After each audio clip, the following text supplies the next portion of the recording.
वीर चापेकर बंधूंच्या पिंपरी चिंचवडमधील वाड्याचे भव्य संग्रहालयात रूपांतर करण्यात आलंय। पंतप्रधान नरेंद्र मोदी यांच्या हस्ते या संग्रहालयाचं ऑनलाईन लोकार्पण केलं जाणार आहे। मुख्यमंत्री फडणवीसांसह दोन्ही उपमुख्यमंत्री या सोहळ्याला उपस्थित राहणार आहेत।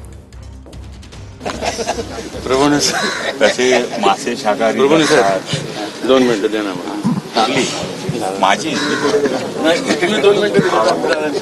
अरे आता पर्यंत आले आम्हाला यांची भेट मिळणं मोठं वारंवार सगळ्या वाड्यावस्था फिरून त्यांनी हे भेटलं आम्हाला वडीलधाऱ्यांचा आदर कर। आहे मी सोलापूर पासून आमचे मंत्री तसं काय नाही तुझे मित्र का तू कुणाला मित्र कर त्यांची पहिली बाईट मी केलेली इंटरव्ह्यूत असताना करणं वेगळं। चला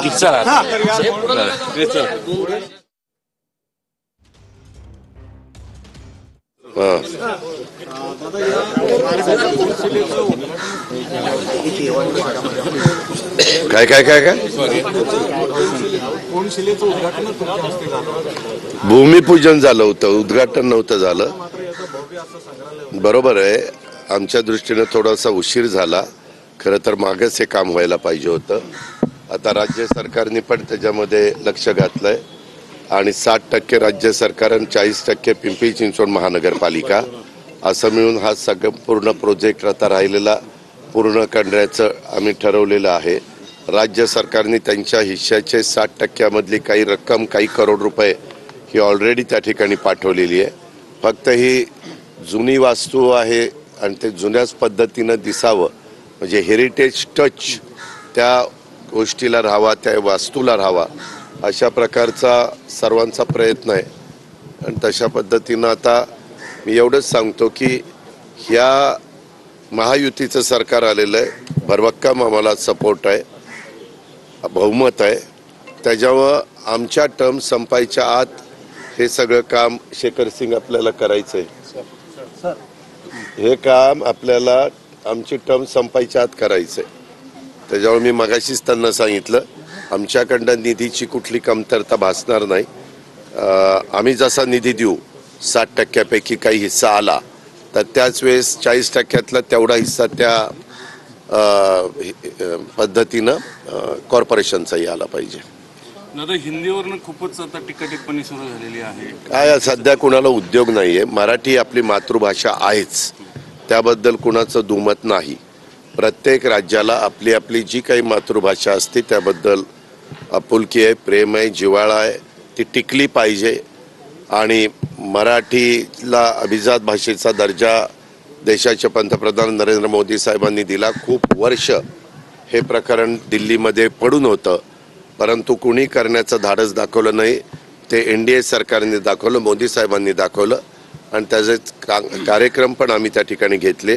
आता मराठी भाषा भवन मरीन ड्राईव्हला अतिशय चांगल्या प्रकारची वास्तू आम्ही त्या ठिकाणी करण्याचं ठरवलेलं आहे। प्लॅन सगळा तयार झालेला आहे, निधीची कुठली कमतरता नाही। आणि हे करत असताना जसं जगात मॅक्झिमम भाषा चालते ती इंग्रजी चालते, त्याच्यामुळं तुमच्या आमच्या कुणाच्याही घरात नवीन पिढीला महाराष्ट्रात राहायचं असेल तर त्याला मराठी आलंच पाहिजे। त्याचबरोबर भारतामध्ये अनेक राज्यांच्या मध्ये हिंदी पण चालतं। काही जण म्हणतात ती राष्ट्रभाषा आहे, पण त्याच्यावर वाद आहे, मला त्या वादात शिरायचं नाही। हे बाकीच्यांना सध्या कुणाला उद्योग नाहीत ना, काम नाही ना, ते असले वाद काही ना काही घालतात आणि त्याच्यातच ते वेळ घालवतात। आणि इंग्रजी ही जगात बहुतेक देशामध्ये चालते, त्याच्यामुळं ती पण भाषा आली पाहिजे। अशा तिन्ही भाषेला महत्त्व आहे, पण शेवटी आपली स्वतःची मातृभाषा तिला नंबर 1चं स्थान आहे। असा एक आरोप होतो की संघाला हिंदी राष्ट्र बनवायचं, हिंदू राष्ट्र नाही, तर त्यामुळे मग मी सांगितलं ना, आज समोरच्या वेगवेगळ्या राजकीय पक्षांना कुठला मुद्दा राहिलेला नाही। आज खरं तर उन्हाची तीव्रता आहे, उष्माघात त्या ठिकाणी काही लोक जात आहेत, टेम्परेचर खूप वाढलेलं आहे, पाण्याचे साठे बाष्पीभवन मोठ्या प्रमाणावर होत आहे। यंदा हवामान खात्याने नाही, वेगवेगळे जागतिक पातळीवर जे अंदाज व्यक्त केले जातात, जे काही साधारण काय वेदर राहील किंवा पावसाची परिस्थिती काय राहील त्याच्यामध्ये 103 ते 105% पाऊस राहील, त्याच्यामुळे एक समाधान शेतकरी वर्गामध्ये आहे, परंतु तो पडला पाहिजे, कारण अंदाज तो खरा ठरावा एवढीच आमची पांडुरंगाचरणी प्रार्थना आहे. दादा, नाशिकचे जे दंगल प्रकरणी मवियाच्या काही नेत्यांवर गुन्हे दाखल झाले कट रचनाने, आणि त्यामध्ये जे कोणी दोषी असतील आम्ही त्याच्यामध्ये कुठली पार्टी म्हणून त्यांच्यावर केस दाखल करत नाही. ती जर व्यक्ती त्याच्यामध्ये त्याचा समावेश असेल, ती दोषी असेल, तर पोलीस यंत्रणा ती कुठल्या गटाची आहे, तटाची आहे, युतीची आहे का आघाडीची आहे का आणखीन कुठल्या राजकीय पक्षाची आहे, त्याच्याशी आम्हाला काही घेणं देणं नाही. आम्हाला महाराष्ट्राची कायदा सुव्यवस्थेची परिस्थिती चांगली ठेवण्याच्या करता त्याला गालबोट लावण्याचा जर कोणी प्रयत्न केला, त्याला तिथं कुठंतरी धक्का पोचवण्याचा प्रयत्न केला, तर त्याची खैर ठेवली जाणार नाही, ऍक्शन घेतली जाईल. नामदेव असं म्हणतात धनंजय मुंडेंना पुन्हा मंत्री करा, समाजाची भावना आहे वगैरे. नाही, कुणी काय म्हणावं, उद्याच्याला इथं कोणतरी म्हणेल तुला मंत्री करा.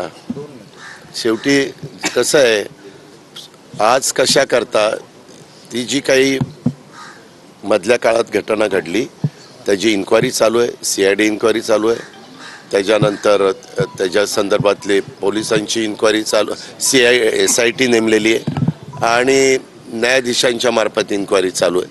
त्याच्यावर या सगळ्या ह्याचा अहवाल आल्यानंतर त्याबद्दलचा निर्णय राज्याचे मुख्यमंत्री आणि दोन्ही उपमुख्यमंत्री घेतील. कासले आरोप करतात, शेवटी आज पकडले त्यांना.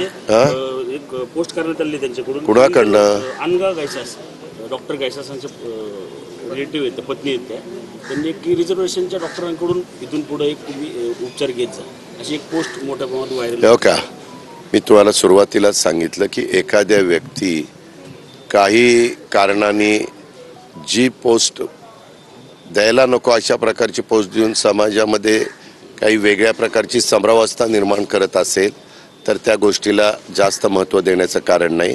कारण अलीकडच्या काळात सोशल मीडियाच्या मार्फत बऱ्याचदा तुमच्या फोन नंबर मला मिळाला तर माझ्या फोनवरून तुमच्या फोनवर पोस्ट त्या ठिकाणी आपण पोस्ट करू शकतो किंवा सोशल मीडियाला पाठवू शकतो. ह्या गोष्टीला मी मगाशी सांगितलं, आम्ही शिवशाहू फुले आंबेडकरांच्या विचारांनी पुढे चाललेलो आहे आणि जातीय सलोखा राहावा, सगळ्यांनी प्रेमाने राहावं ही आमची धारणा आहे, भावना आहे. काही आरोप केलेले आहेत कालमध्ये धनंजय मुंडेंनी सुपारी दिल्याचे. कुणी आरोप केल्यानंतर त्याच्या खोलामध्ये जाऊन त्याची चौकशी केली जाईल. उद्याच्याला निलंबित करणारे किंवा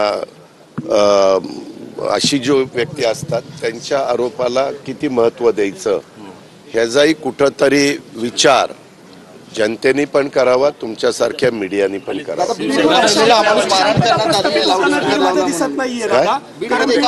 नाही मला आता एक मिनिट, काल रात्री त्याच्याबद्दलची माहिती मला पोस्ट म्हणजे फोटो आलेले आहेत. मी त्याच्या संदर्भामध्ये SP आणि कलेक्टरला सूचना दिलेल्या आहेत.